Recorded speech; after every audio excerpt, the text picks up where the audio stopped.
ആഴ്ചകളായിട്ട് നമ്മുടെ വിനേഡ് ചർച്ചിൻ്റെ വാല്യൂസ് എന്ന് പറയുമ്പം പ്രത്യേകിച്ച് ഒന്നുമില്ല, ദൈവവചനത്തിനുള്ള ചില മൂല്യങ്ങളാണ്. അത് നമ്മളങ്ങ് ഏറ്റെടുത്ത് അത് പറയുന്ന കാര്യങ്ങളാണ്. ഇന്ന് ദൈവവചനത്തിൻ്റെ പല കാര്യങ്ങളും എടുത്തിട്ട് ഈ ഇയ്യോബിൻ്റെ പുസ്തകം 1-ാം അധ്യായത്തിൻ്റെ ആരാധനയെക്കുറിച്ച് ഉള്ള നമ്മുടെ ഒരു മൂല്യം, നമ്മുടെ ഒരു വാല്യൂ, അത് ഇൻറ്റിമസി ആൻഡ് സിംപ്ലിസിറ്റി. ആരാധന ഒരു ദൃഢമായിട്ടുള്ള ആരാധന, പിന്നെ ലളിതമായിട്ട് ഉള്ള ആരാധന. ദൃഢമായിട്ടുള്ള ആരാധന, ലളിതമായിട്ടുള്ള ആരാധന. ഞാനത് മലയാളത്തിലൊന്ന് ശ്രമിക്കുക. ആ വാക്കുകളാണെന്ന് തോന്നുന്നു. അതിനെക്കാട്ടിലും വേറെ നല്ല വാക്കുകളുണ്ടെങ്കിൽ ഒന്ന് പറഞ്ഞു തരാമെങ്കിൽ അതും ഹെൽപ്ഫുള്ളായിരിക്കും. ഞാൻ മനസ്സിലാക്കുന്ന, എനിക്ക് ഒക്കുന്നതിലെ ഏറ്റവും ബെസ്റ്റ് വാക്കുകൾ അതാണ്. ദൃഢമായിട്ടുള്ള ആരാധനയും പിന്നെ വളരെ ലളിതമായിട്ടുള്ള ആരാധനയും. ആരാധന എന്തുവാ? നമ്മൾ ചിലപ്പം പറയും, ചില സമയത്ത് നമ്മൾ ഇറങ്ങി പോകുമ്പോൾ നമ്മൾ പറയും നല്ല ആരാധനയായിരുന്നു. അത് നമ്മൾ എന്തു ഉദ്ദേശിക്കുന്നത്? നല്ല ആരാധനയായിരുന്നു. മ്യൂസിക് നല്ലതെന്നാണോ? പാട്ട് നല്ലതെന്നാണോ? എന്തുവാ? കുറേ വർഷങ്ങൾ മുമ്പ് എനിക്ക് ഓർമ്മയുണ്ട്, ഒരാൾ നമ്മുടെ ആരാധനയെക്കുറിച്ച് വലിയ സന്തോഷമില്ലാതെ പറഞ്ഞു, ആരാധന കൊണ്ട് ശരിയാവുന്നില്ല. ഞാൻ പറഞ്ഞു, എന്തു പറ്റി? എന്തുവാ പ്രശ്നം? എന്തുവാ? ഈ സ്റ്റേജിൽ നിൽക്കുന്നവരൊന്നും കൈ അടിക്കുന്നില്ല. ഞാൻ നോക്കിയപ്പോൾ ഈ പുള്ളി അവിടെ നിന്ന് കൈയും കെട്ടിക്കൊണ്ടായ എല്ലാം എന്നെ അറച്ച് നിൽക്കുന്നത്. ഞാൻ പറഞ്ഞു, ഇയാളവിടെ കൈയും കെട്ടി ഇങ്ങനെ നിൽക്കുന്നു, അവനെന്തിനാ സ്റ്റേജിലുള്ളവർ കൈ കെട്ടാൻ പോകുന്നു? അത് ഈ കൈ കൊട്ടുന്നതാണോ ആരാധന? അതോ കരയുന്നതാണോ ആരാധന? മുട്ടുകുത്തുന്ന എന്തുവാ ആരാധന? എന്തുവാ? ഈ പറഞ്ഞ കാര്യങ്ങളെല്ലാം ഇതിൻ്റെ ഒരു ഭാഗമാണ്. എന്നാലും യഥാർത്ഥമായിട്ട് ആരാധന എന്തുവാ? നമ്മൾ എന്തിനാ ആരാധിക്കുന്നത്? നമ്മൾ ആരെയാ ആരാധിക്കുന്നത്? അല്ലെങ്കിൽ വേറൊരു കാര്യം ചോദിക്കട്ടെ, ആരാധനയുടെ ലക്ഷ്യം എന്തുവാ? ഈ വർഷിപ്പ് ലീഡ് ചെയ്യുന്നവർ, അല്ലെങ്കിൽ ഈ സ്റ്റേജിൽ നിന്ന് ഓരോ കാര്യങ്ങൾ ചെയ്യുന്നവർ, നമ്മൾ പറയുന്ന ഒരു കാര്യം നമ്മളതെല്ലാവരും അവർക്ക് വേണ്ടി മാത്രമല്ല, നമ്മളെല്ലാവരും മനസ്സിലാക്കേണ്ട ഒരു കാര്യം, സ്റ്റേജ് എന്നുള്ള സംഭവം ഇത് ഈ സാധനത്തിനൊരു പ്രശ്നമുണ്ട്. ഇച്ചിരി ഉയർന്നിരിക്കുന്നതിൻ്റെ പർപ്പസ് ഇതേ ഉള്ളൂ, എല്ലാവരെയും കാണാം, എല്ലാവർക്കും നമ്മളെ കാണാം, അത് മാത്രമേ ഉള്ളൂ. എന്നാലും ഇതിനൊരു പ്രശ്നം എന്ന് പറഞ്ഞാൽ, എങ്ങനെയോ ഒരു ചിന്താഗതി ഉണ്ടാവും, ഇവിടെ നിൽക്കുന്നവർ ഇച്ചിരി ഉയർന്നുള്ളവരാണെന്നോ, ഏതാണ്ടൊരു പ്രത്യേകത ഉള്ളവരാണെന്നോ, ഏതാണ്ട് സ്പെഷ്യലായിട്ടുള്ള അതൊന്നും ഇല്ല. ഇതില്ലാതിരിക്കുന്ന നല്ല തറ തന്നെ നിൽക്കാൻ നോക്കുന്നതാണെങ്കിൽ നല്ല, എന്നാലും എല്ലാവർക്കും കാണാൻ ഒക്കത്തില്ല ക്ലിയറായിട്ട്, അത്രേ ഉള്ളൂ. ഇവിടെ നിൽക്കുമ്പോൾ നമ്മൾ ചിന്തിക്കും, ഇവിടെ നിൽക്കുന്ന ഒരാൾ ഏതോ ഒരു കാര്യം ചെയ്യുന്നു, ഒരു ഓഡിയൻസ് അവിടെ നിന്ന് എല്ലാം ശ്രദ്ധിക്കുന്നു, ഒരു ഓഡിയൻസ്, ശ്രദ്ധക്കാർ അല്ലേ, കാഴ്ചക്കാർ, കേൾവിക്കാർ കുറേ പേര് ഉണ്ട് എന്നുള്ള ചിന്തയുണ്ട്. എന്നാലും ആരാധനയുടെ മധ്യേ ഓഡിയൻസ് ഒരാളാണ്. ശ്രദ്ധിച്ചോണേ, നമ്മുടെ ആരാധനയിൽ ഓഡിയൻസായിട്ടിരിക്കുന്ന ഒരാളാണ്. നമ്മുടെ ആരാധനയിൽ കാഴ്ചക്കാരനായിട്ട് നിൽക്കുന്ന ഒരാൾ, അല്ലെങ്കിൽ കേൾവിക്കാരനായിട്ട് ഒരാൾ. ദൈവത്തിന് വേണ്ടി മാത്രമായിട്ടാണ് നമ്മളെല്ലാവരും ഒരുമിച്ച് ആരാധിക്കുന്നത്. നമ്മുടെ ആരാധനയിൽ പ്രസാദിക്കുന്നുണ്ടോ ദൈവം? അത് മാത്രം നമ്മൾ നോക്കിയാൽ മതി. ആരാധന ഇന്നാർക്ക് ഇഷ്ടപ്പെടുന്നോ, ഇവർക്ക് ഇഷ്ടപ്പെടുന്നോ, ഒന്നും ഒരു വിഷയമല്ല. ദൈവത്തിന് നമ്മുടെ ആരാധനയിൽ, അല്ലെങ്കിൽ എൻ്റെ ആരാധന ദൈവത്തിന് പ്രസാദമുണ്ടോ, അത് മതി.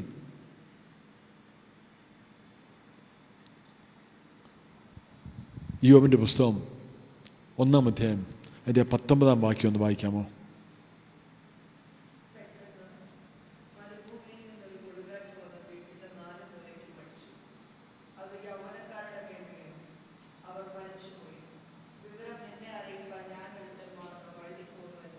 ഓക്കെ, ഇയ്യോബിൻ്റെ 1-ാം അധ്യായത്തിൽ നടന്ന സംഭവങ്ങൾ അറിയാമല്ലോ. ഇയ്യോബിനെക്കുറിച്ച് ദൈവം പറഞ്ഞ്, സാത്താൻ ദൈവത്തിൻ്റെ അടുത്ത് സാത്താനും വന്നിട്ട് പറഞ്ഞു, സാത്താൻ ദൈവസ്ഥാനിൽ വന്നപ്പോൾ സാത്താനോട് ചോദിച്ചു, നീ എവിടെ ആയിരുന്നു? അപ്പം സാത്താൻ പറഞ്ഞു, ഞാൻ ഈ ഭൂമിയിൽ കൂടെ ഇങ്ങനെ ഊടാടി സഞ്ചരിച്ചുകൊണ്ടിരിക്കുമായിരുന്നു. റോമിങ് ടു ആൻഡ് ഫ്രോ, ഇങ്ങനെ സഞ്ചരിച്ചുകൊണ്ടിരിക്കുമായിരുന്നു എന്ന് പറഞ്ഞു. അപ്പം ദൈവം എടുത്തു ചോദിച്ചു, നീ എൻ്റെ ദാസൻ ഇയ്യോബിനെ ശ്രദ്ധിച്ചോ? അപ്പോഴുടനെ സാത്താൻ പറഞ്ഞു, എനിക്കറിയാം, അല്ലേലും നിങ്ങൾ അദ്ദേഹത്തിനെ, ദൈവം അദ്ദേഹത്തിനെ സംരക്ഷിച്ചിരിക്കുന്നു, അദ്ദേഹത്തിനെ പ്രൊട്ടക്റ്റ് ചെയ്തിരിക്കുന്നു, അദ്ദേഹത്തിന് ആവശ്യമുള്ളതെല്ലാം കൊടുത്തു, അദ്ദേഹത്തെ കരുതുന്നു. അതുകൊണ്ട് ഇയ്യോബ് ദൈവത്തെ സേവിക്കുന്നു, ദൈവത്തെ ആരാധിക്കുന്നു എന്നെടുത്ത് പറഞ്ഞു. അവിടെ ഒരു ഡീൽ നടന്നു അല്ലേ? അപ്പോൾ ദൈവം പറഞ്ഞാൽ പിന്നെ ആയിക്കോട്ടെ, നിൻ്റെ ഇഷ്ടം പോലെ ചെയ്തോ. എനിക്കറിയാം അവൻ ആരാധിക്കുന്നത്, എന്നെ സേവിക്കുന്നത് അവൻ്റെ ഹൃദയത്തിൽ നിന്നാണ്, ഏതാണ്ട് കിട്ടാൻ വേണ്ടി അല്ല എന്ന് എനിക്കറിയാം. നിൻ്റെ ഇഷ്ടം പോലെ ചെയ്തോ. എന്നാൽ അവൻ്റെ പ്രാണനെ തൊടരുത് അല്ലേ? അവന് ജീവനെ തൊടാൻ അധികാരം ദൈവം കൊടുത്തില്ല. നമ്മുടെ ജീവൻ്റെ മേലുള്ള അധികാരം ദൈവത്തിനാണ്, മറക്കല്ല കേട്ടോ. നമ്മുടെ ജീവൻ്റെ മേലുള്ള അധികാരം ദൈവത്തിനാണ്. ആ ഡോക്ടർമാരുടെ കയ്യിലല്ല, ഇന്നാരുടെയും ഇവരുടെ കാര്യമൊന്നും അല്ല, നമ്മളെ ശപിക്കുന്നവരുടെ മേലൊന്നും അല്ല, എല്ലാം ദൈവത്തിൻ്റെ കാര്യത്തിൽ മാത്രമാണ്. ദൈവം തീരുമാനിക്കുന്ന.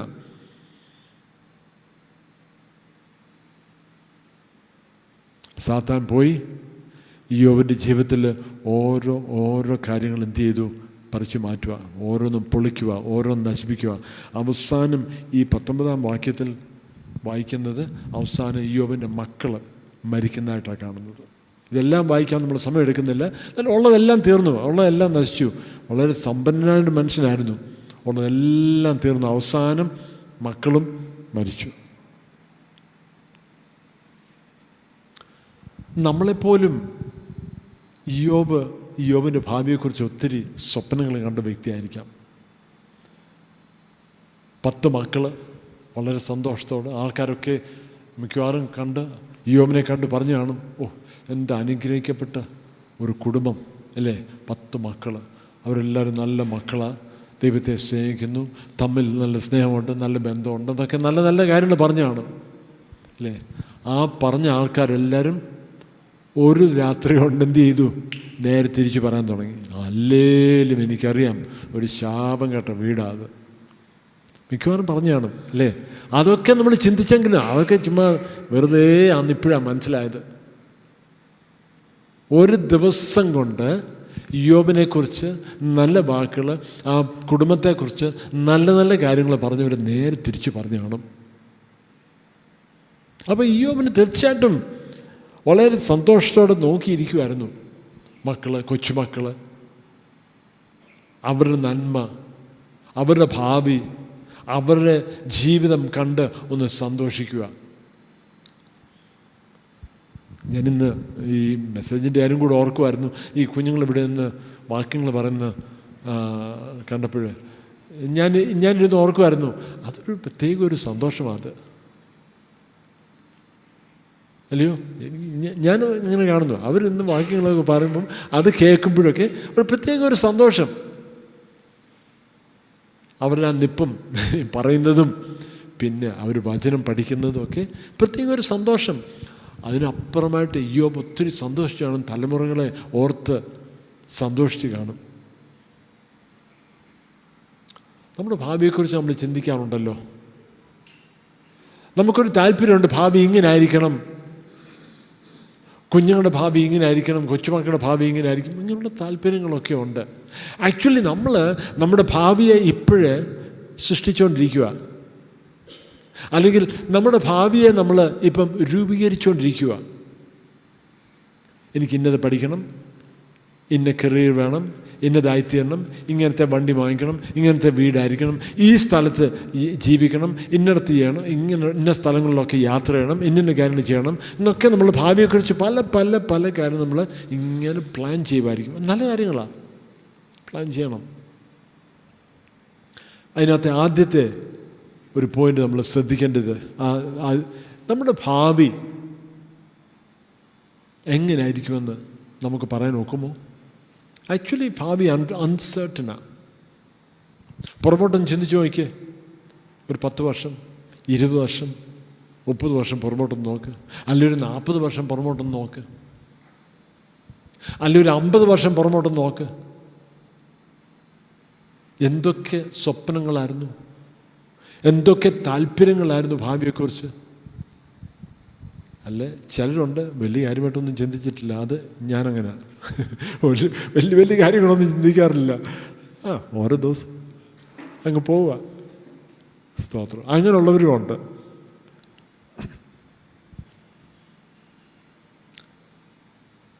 കുറച്ച് ബാസ്കറ്റ്ബോൾ കളിച്ചും അത്യാവശ്യത്തിന് പഠിച്ചും ഇങ്ങനെ അങ്ങ് പോവാം. വേറെ ഒന്നും ചിന്തിക്കുന്നില്ല. ഒന്നും ചിന്തിക്കാത്ത ഞാനാണേലും ദൈവത്തിന് എന്നെക്കുറിച്ച് ഓരോ ചിന്തകളുണ്ടായിരുന്നു. നമ്മളത് മനസ്സിലാക്കണം. നമ്മൾ വലിയ വലിയ വലിയ കാര്യങ്ങൾ ചിന്തിച്ച് നമ്മൾ മനസ്സിൽ വെച്ചുകൊണ്ടിരിക്കുക. ഒരു ചിന്തയില്ലെങ്കിലും ദൈവത്തിന് നമ്മളെക്കുറിച്ച് പല ചിന്തകളുണ്ട്. നമുക്കൊന്ന് വിശ്വസിക്കാൻ ഒക്കുമോ? നമുക്കൊന്ന് ആശ്രയിക്കാൻ ഒക്കുമോ? അത് ഇച്ചിരി പാടാണ്.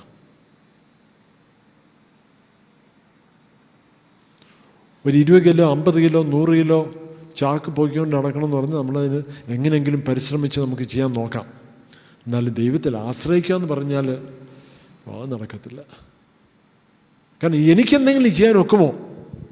ഞാൻ എന്ത് ചെയ്യാനൊക്കും? എൻ്റെ ഭാവി, എൻ്റെ കാര്യങ്ങളൊക്കെ ഒന്ന് റെഡിയാക്കാൻ വേണ്ടി ഞാൻ എന്ത് ചെയ്യാനൊക്കും? പറ, ഞാനത് ചെയ്യാം.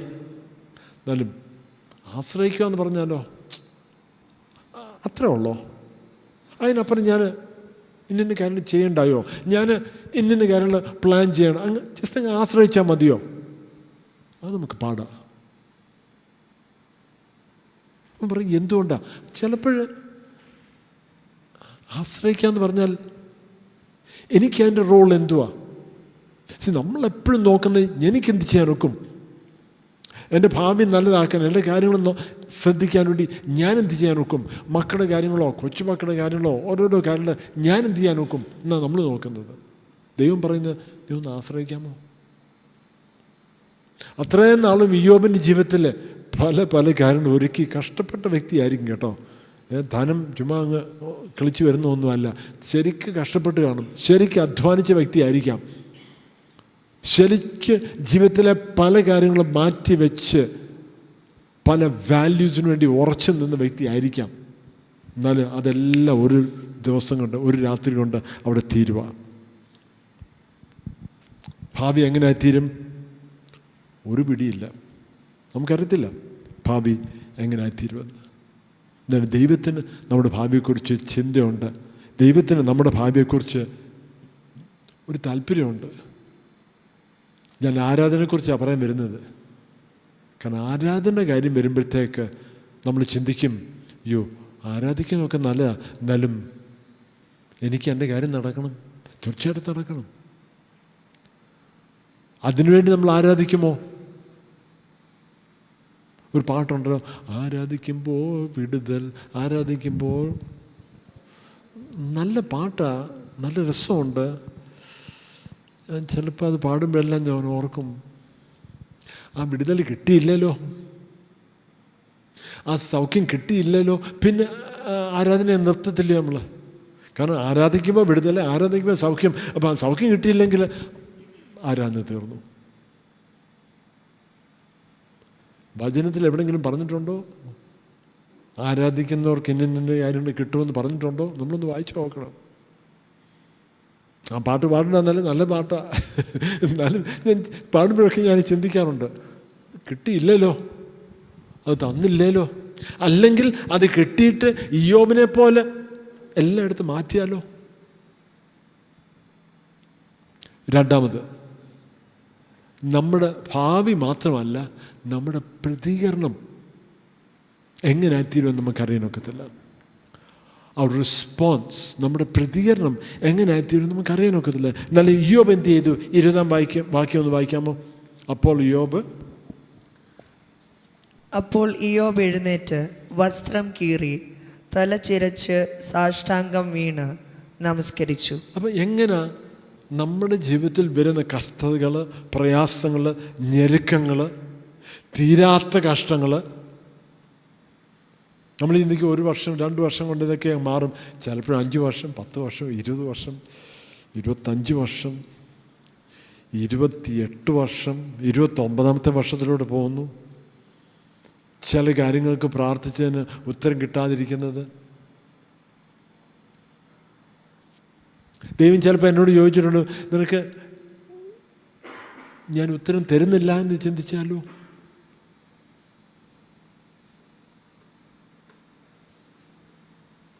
അതിച്ചൊരു പ്രയാസമായിരുന്നു. ഇച്ചിരൊക്കെ ഞാൻ സ്ട്രഗിൾ ചെയ്തു. ഞാൻ അവസാനം പറഞ്ഞു, കർത്താവേ, ഉത്തരം കിട്ടിയില്ലെങ്കിലും സാരമില്ല. കാരണം എൻ്റെ ജീവിതത്തിൻ്റെ ലക്ഷ്യം, എൻ്റെ ജീവിതത്തിൻ്റെ, എനിക്ക് ഈ ജീവൻ ദൈവം തന്നിരിക്കുന്ന, എൻ്റെ മൂക്കിൽ ആ ജീവൻ്റെ ശ്വാസം ദൈവം ഊതി തന്നിരിക്കുന്ന, എനിക്ക് ജീവൻ തന്നിരിക്കുന്നതിൻ്റെ അൾട്ടിമേറ്റായിട്ടുള്ള ലക്ഷ്യം ഞാൻ കർത്താവിനോട് ചേർന്നിരിക്കുക.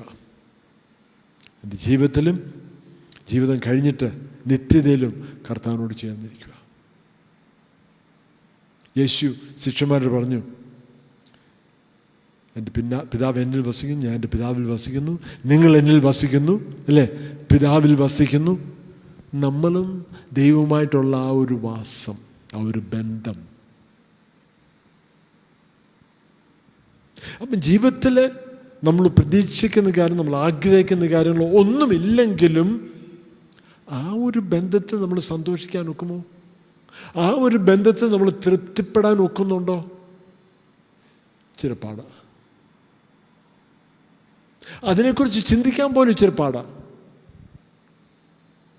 എന്നാലും ഇയ്യോബിൻ്റെ ജീവിതത്തിൽ സംഭവിച്ചത്, ഉള്ള കാര്യങ്ങൾ ഓരോന്നോരോന്നും ദൈവം എടുത്തു മാറ്റാൻ തുടങ്ങി.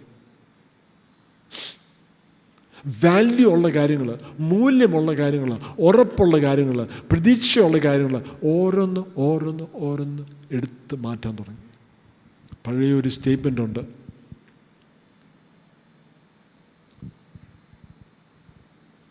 you don't know that God is all you need until God is all you have.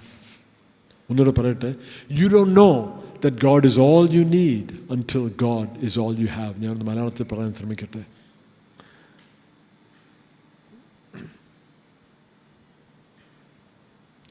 ദൈവം മാത്രം മതി എന്നുള്ളൊരു യാഥാർത്ഥ്യം നമ്മൾ മനസ്സിലാക്കുന്നത് എപ്പോഴാണെന്നറിയാമോ? നമ്മുടെ ജീവിതത്തിൽ ദൈവം മാത്രമുള്ള ഒരവസ്ഥ വരുമ്പോഴാണ്. നമ്മുടെ ജീവിതത്തിൽ നമ്മൾ മൂല്യം എന്ന് ചിന്തിച്ചിട്ടുള്ള കാര്യങ്ങൾ, വാല്യൂ എന്ന് ചിന്തിച്ചിട്ടുള്ള കാര്യങ്ങൾ എല്ലാം എടുത്ത് മാറ്റി കഴിയുമ്പോൾ അപ്പോഴേ നമ്മൾ മനസ്സിലാകത്തുള്ളൂ, ശരിയാ, എനിക്ക് ദൈവം മാത്രം മതി. ഇയ്യോബിൻ്റെ ജീവിതത്തിൽ അതാണ് സംഭവിച്ചത്. ഉള്ളതെല്ലാം എടുത്തു മാറ്റി. അവസാനം അദ്ദേഹത്തിൻ്റെ ആരോഗ്യം എടുത്തു മാറ്റി. പിന്നെ ഉണ്ടായിരുന്ന അദ്ദേഹത്തിൻ്റെ ഭാര്യയായിരുന്നു. ഭാര്യയും പറഞ്ഞത്, നിങ്ങളങ്ങ് സൂയിസൈഡ് ചെയ്യാമോ? അതാ പറഞ്ഞത്.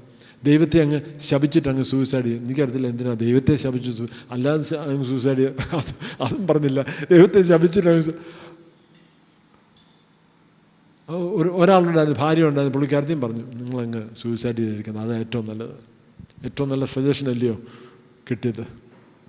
കൂട്ടുകാരെല്ലാവരും വന്നിട്ട് അവരും വിരൽ ചൂണ്ടുക, കൂട്ടുകാരെല്ലാവരും വന്നിട്ട് വിരൽ ചൂണ്ടുക. അല്ലേലും അറിയാമായിരുന്നു നിങ്ങൾ ആൾ ശരിയല്ലെന്ന്. ഇത്ര നാളും വളരെ അടുത്ത സുഹൃത്ത് ബന്ധങ്ങളായിരുന്നു, അല്ലേ? ഇത്ര അടുത്ത് എന്നാണ് അവൻ പറഞ്ഞു. കണ്ടോ, അല്ലേലും എനിക്ക് അറിയാമായിരുന്നു നിങ്ങൾ ആൾ ശരിയല്ലെന്ന് അറിയാമായിരുന്നു. ഏതോ രഹസ്യ പാപങ്ങൾ കിടപ്പുണ്ട്, ഏതാണ്ട് ശരിയല്ല എന്നൊക്കെ കൂട്ടുകാർ വന്നിട്ട് യോബിനോട് പറഞ്ഞു.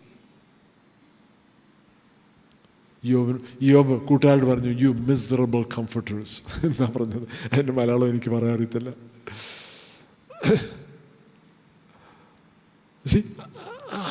ആ ഒരവസ്ഥയിൽ വന്നു.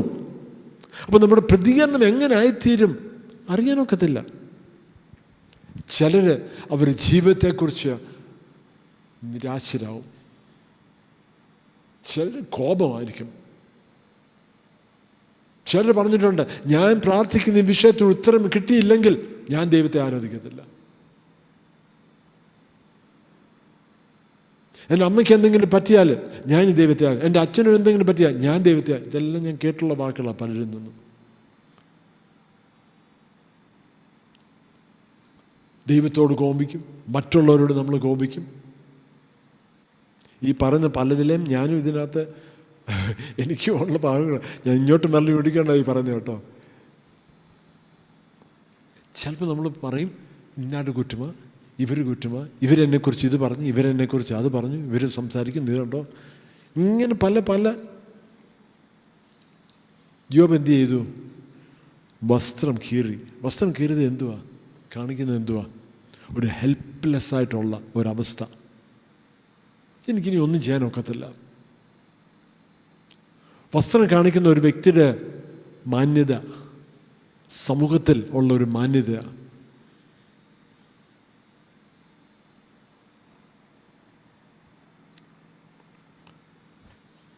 തല മുഴുവൻ ഷേവ് ചെയ്തു.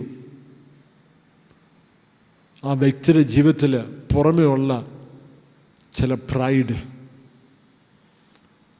അതും ഈ പറഞ്ഞ മാന്യതയുമായിട്ട് കണക്റ്റഡാണ്.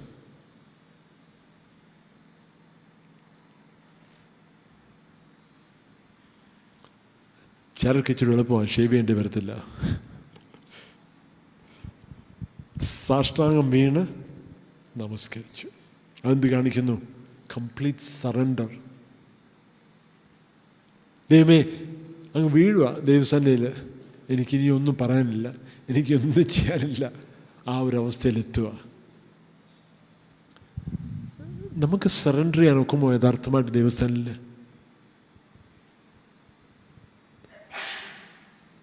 നമ്മുടെ ജീവിതത്തിൻ്റെ അവസ്ഥ അങ്ങനെ ആകുന്നതിന് മുമ്പേ തന്നെ ദൈവസ്ഥാനിൽ സാഷ്ടാംഗം വീണ് അങ്ങ് നമ്മളെ തന്നെ അങ്ങ് സമർപ്പിക്കാൻ നോക്കുമോ? നമ്മുടെ ഇവിടെ ആരും തറ കിടക്കണമെന്നും ആരും പറയുമല്ല. എന്നാലും നമ്മുടെ ജീവിതത്തിൽ, നമ്മുടെ ഹൃദയത്തിൽ, കർത്താവേ, എനിക്കായിട്ടൊന്നും ചെയ്യാനുമില്ല. യേശു പറഞ്ഞൊരു വാക്ക് ഓർക്കുന്നോ? Without me you can do nothing. ഞാനില്ലാതെ നമുക്കൊന്നും ചെയ്യാൻ ഒക്കത്തില്ല. കഴിഞ്ഞ ദിവസം പാസ്റ്റർ ഇമ്മാനുവൽ ഖുരേഷി പറഞ്ഞല്ലോ. അത് പറഞ്ഞിട്ട് യേശു പറഞ്ഞു ഞാൻ പോവാം. ഓർക്കുന്നോ? ഞാൻ എന്നെ കൂടാതെ നിങ്ങൾക്കൊന്നും കഴിയത്തില്ല എന്ന് പറഞ്ഞിട്ട് യേശു പറഞ്ഞു ഞാൻ പോവാം കേട്ടോ, എന്നാലും ഞാൻ ഒരു കാര്യസ്ഥനെ അയക്കും, പരിശുദ്ധാത്മാവിനെ അയക്കും. സ്തോത്രം. അപ്പോൾ നമ്മുടെ ജീവിതത്തിലെ നമ്മുടെ ഭാവി പ്രതീക്ഷിക്കാനൊക്കത്തില്ല. പിന്നെ നമ്മുടെ പ്രതികരണം എങ്ങനെയാണെന്ന് അത് നമുക്ക് പ്രതീക്ഷിക്കാനൊക്കത്തില്ല. ഇയ്യോബിൻ്റെ പ്രതികരണം, ഇയ്യോബിൻ്റെ അവസ്ഥയെക്കുറിച്ച് ഇയ്യോബ് കോപിച്ചായിട്ട് കാണുന്നില്ല, പിറുപിറുത്തായിട്ട് കാണുന്നില്ല. ഞാൻ ചിലപ്പോൾ അങ്ങനെയൊക്കെ ആയിരിക്കും എൻ്റെ റെസ്പോൺസ്. എന്നാൽ ഇയ്യോബ് എന്ത് ചെയ്തു? ദൈവത്തെ ആരാധിച്ചു. ഓരോന്ന് ജീവിതത്തിൽ നിന്ന് ദൈവം എടുത്ത് മാറ്റിയപ്പോൾ ഇയ്യോബ് ദൈവത്തെ ആരാധിച്ചു. ഇനി നമുക്ക് 21 വാക്യം വായിക്കാം. അത് കഴിഞ്ഞിട്ട് നമുക്ക് പ്രാർത്ഥിക്കാൻ വേണ്ടി സമയമെടുക്കാം. 21 വാക്യം. നഗ്നനായി ഞാൻ എൻ്റെ അമ്മയുടെ ഗർഭത്തിൽ നിന്ന് പുറപ്പെട്ടു വന്നു. നഗ്നനായി തന്നെ മടങ്ങിപ്പോകും. യഹോവ തന്നു, യഹോവ എടുത്തു. യഹോവയുടെ നാമം വാഴ്ത്തപ്പെടുമാറാകട്ടെ എന്ന് പറഞ്ഞു. യഹോവ തന്നു, യഹോവ എടുത്തു. യഹോവയുടെ നാമം വാഴ്ത്തപ്പെടുമാറാകട്ടെ. നമ്മുടെ ജീവിതത്തിലെ പ്രതീക്ഷകൾ, നമ്മുടെ എക്സ്പെക്റ്റേഷൻസ്, നമ്മുടെ ജീവിതം എങ്ങനെ ആയിരിക്കണം എന്നുള്ള പല എക്സ്പെക്റ്റേഷൻസ് ഉണ്ട്. നഗ്നനായി ഞാൻ ഈ ഭൂമിയിലോട്ട് വന്നു. അപ്പോഴാണ് ഇയ്യോബിൻ്റെ മനസ്സ് ക്ലിയർ ആകുന്നത്. ജീവിതം എന്തുവാന്നുള്ളത് നമ്മുടെ സമൂഹമാണ് പലപ്പോഴും ഡിഫൈൻ ചെയ്യുന്നത്. നമ്മുടെ ജീവിതത്തിലെ സക്സസ് എങ്ങനെയാണെന്നുള്ളത് നമ്മുടെ സമൂഹമാണ് ഡിസൈഡ് ചെയ്യുന്നത്. സമൂഹം പറയുന്നു ഇങ്ങനെ ആയിരിക്കണം, അങ്ങനെ ആയിരിക്കണം. അതിനനുസരിച്ച് നമ്മളും അതിനനുസരിച്ച് നിന്നു കൊടുക്കുക. ഓരോ വസ്ത്രത്തിൻ്റെ ഓരോ ഫാഷൻ മാറുന്ന പോലെ വെയിറ്റ് ചെയ്താൽ മതി. ഒരു അടുത്ത 10 വർഷം ആകുമ്പോഴത്തേനും അടുത്ത ഫാഷൻ ഇങ്ങനെ മാറിക്കൊണ്ടിരിക്കും. നമ്മുടെ സമൂഹം എങ്ങനെയാണ് കാണിക്കുന്നത് അതിനനുസരിച്ച് നമ്മുടെ ഡെഫിനിഷൻ.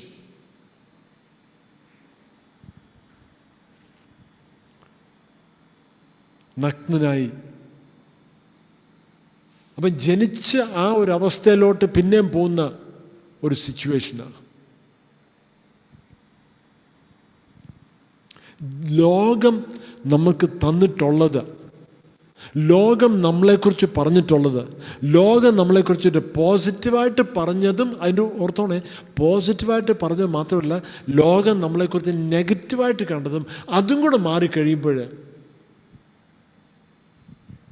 നമ്മൾ ആരാന്നുള്ള യഥാർത്ഥമായിട്ട് ദൈവസന്നിധിയിൽ ഒരു നഗ്നതയിലോട്ട് വരിക. ദൈവസന്നിധിയിൽ ദൈവം എന്നെ എൻ്റെ ഉള്ള അവസ്ഥയിൽ ദൈവം കാണുന്നുണ്ടല്ലോ.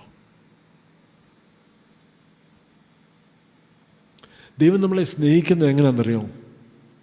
ലോകം നമ്മുടെ മേൽ വെച്ചിട്ടുള്ള പല ചിത്രങ്ങൾ അത് വെച്ചുകൊണ്ടൊന്നും അല്ല ദൈവം സ്നേഹിക്കുന്നത്. മനുഷ്യൻ അങ്ങനെ ആയിരിക്കും കേട്ടോ. എല്ലാവർക്കും ഇന്ന ജോലിയുണ്ട്, എല്ലാവർക്കും ഇതുണ്ട്, അതുണ്ട്, ഇങ്ങനെ അത് വെച്ചായിരിക്കും മനുഷ്യർ ചിലപ്പം സ്നേഹിക്കുന്നത്. ചിലപ്പോൾ അല്ല, ഷുവറായിട്ട് മനുഷ്യരുടെ സ്നേഹം അങ്ങനെയൊക്കെയാണ്. എന്നാലും ദൈവം നമ്മളെ സ്നേഹിക്കുന്നത് എങ്ങനെയാണ്? നമ്മുടെ ആ സൃഷ്ടിച്ച അവസ്ഥ ദൈവത്തിനറിയാം. ഈ ലോകം നമുക്ക് തന്നിട്ടുള്ള അതെല്ലാം മാറ്റിയാലും നമ്മൾ ആരാ എന്നുള്ള ആ വ്യക്തിത്വം ആ ദൈവം അറിയുന്നുണ്ട്. ആ ദൈവം നമുക്ക് നൽകിയതാണ്. അതിൽ സന്തോഷിക്കുന്നു, അതിൽ ദൈവം സന്തോഷിക്കുന്നു. നമ്മൾ പലപ്പോഴും അത് കാണാൻ ഒക്കുന്നില്ല. ഇയ്യോബ് ആ ജീവിതത്തിലുള്ള ഇതെല്ലാം മാറിക്കഴിഞ്ഞപ്പോഴാണ് ഇയ്യോബ് പറഞ്ഞ്, ഞാൻ നഗ്നനായിട്ട് ഈ ഭൂമിയിലോട്ട് വന്നു, ഞാൻ അതുപോലെ തന്നെ മടങ്ങിപ്പോകും. അതിനപ്പുറം ഒന്നുമില്ല. ദൈവം എന്നെ കാണുന്നത് ഈ ലോകം എനിക്ക് തന്നിട്ടുള്ള ക്രെഡിറ്റ് വെച്ചുകൊണ്ടൊന്നുമല്ല, ഈ ലോകം പറഞ്ഞിട്ടുള്ള ചില മാന്യതകൾ, ലോകം തന്നിട്ടുള്ള ഇത് വെച്ചല്ല, ലോകത്തിന് എന്നെക്കുറിച്ചുള്ള എക്സ്പെക്റ്റേഷൻസുമല്ല, ലോകത്തിന് എന്നെക്കുറിച്ച് ചില ചിത്രങ്ങളുണ്ട്, ചില താല്പര്യങ്ങളുണ്ട്, ചില ഇമേജസ് ഉണ്ട്. ഇതെല്ലാം മാറ്റി കഴിഞ്ഞിട്ട് പലപ്പോഴും അതെല്ലാം മാറുന്ന നമ്മുടെ ആ ബ്രോക്കൺനെസ്സിലാണ്, നമ്മുടെ തകർച്ചയില്ല അതെല്ലാം മാറുന്നത്. മിക്കവാറും മറ്റുള്ളവരുടെ മുമ്പാകെ അതൊന്നും ഓപ്പൺ അപ്പ് ചെയ്യാൻ ഒക്കത്തില്ല നമുക്ക്. എന്നാലും നമ്മളെല്ലാവരും ദൈവസ്ഥലിൽ പോയി ഒറ്റയ്ക്കിരുന്ന് കരയുന്ന ഒരു സമയം നമുക്ക് ആവശ്യമാണ്. യേശു അത് ചെയ്തല്ലോ. നമുക്കറിയാം, യേശു എവിടെ ചെന്നാലും നൂറുകണക്കിന് ആൾക്കാർ, ആയിരങ്ങൾ യേശുവിൻ്റെ പിന്നാലെ വരുന്നു. എന്നാലും പലപ്പോഴും യേശു അതൊക്കെ അവിടെ ഇരുന്നിട്ട് മാറിപ്പോയി. ഈ ചില ആഴ്ചകൾ ഞാനത് പറഞ്ഞായിരുന്നല്ലോ, യേശു അങ്ങ് മാറിപ്പോയി. യേശുവും പിതാവുമായിട്ട് ഒന്ന് സമയം ചെലവഴിക്കാൻ വേറെ ആരും അടുത്ത് വേണ്ടായിരുന്നു. യേശുവും തൻ്റെ പിതാവുമായിട്ട് തന്നെ ഇത് പ്രാർത്ഥിക്കാൻ വേണ്ടി ആ സമയങ്ങളിലാണ് ഹൃദയത്തിലെ ഏറ്റവും പെയിൻഫുള്ളായിട്ട് കാര്യങ്ങൾ പിതാവിനോട് പറഞ്ഞത്. ചിന്തിച്ചു നോക്കിയേ, ഗെത്സമനയിൽ മാത്രം ചെറിയൊരു ഊഹം നമുക്ക് കിട്ടുന്നു. യേശു പറഞ്ഞു, പിതാവേ, ഒക്കുവാണെങ്കിൽ ഈ പാനപാത്രം എന്നിൽ നിന്ന് മാറ്റണമേ, നീക്കണമേ. യേശു ഈ ഭൂമിയിൽ വന്നത് ആ പാനപാത്രത്തിന് വേണ്ടി മാത്രമാണ്. അതായിരുന്നു ലക്ഷ്യം.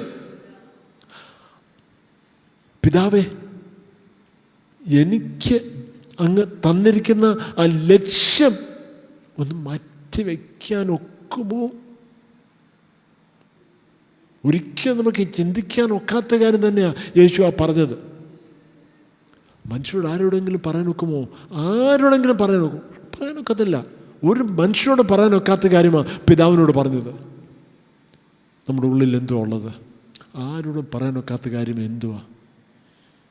നമ്മൾക്ക് ഏറ്റവും അടുത്തുള്ള ആൾക്കാർ പോലും, ഭാര്യയാണോ ഭർത്താവാണോ മക്കളാണോ ആരും, അപ്പനാണോ അമ്മയാണോ, ആരോടും പറയാനൊക്കാത്ത ഏതൊക്കെ കാര്യങ്ങളാണ്, ഏതൊക്കെ രഹസ്യങ്ങളാണ് ഉള്ളത്, അത് പിതാവിനോട് പറയണം. അതാ ആരാധന. ഈ ഭൂമിയിൽ ലോകം നമുക്ക് തന്നിട്ടുള്ള പല മാന്യതകളും ഈ ചിത്രീകരണങ്ങളും അതെല്ലാം മാറ്റിക്കഴിഞ്ഞ് പിതാവിൻ്റെ സന്നിധിയിൽ പോവാ.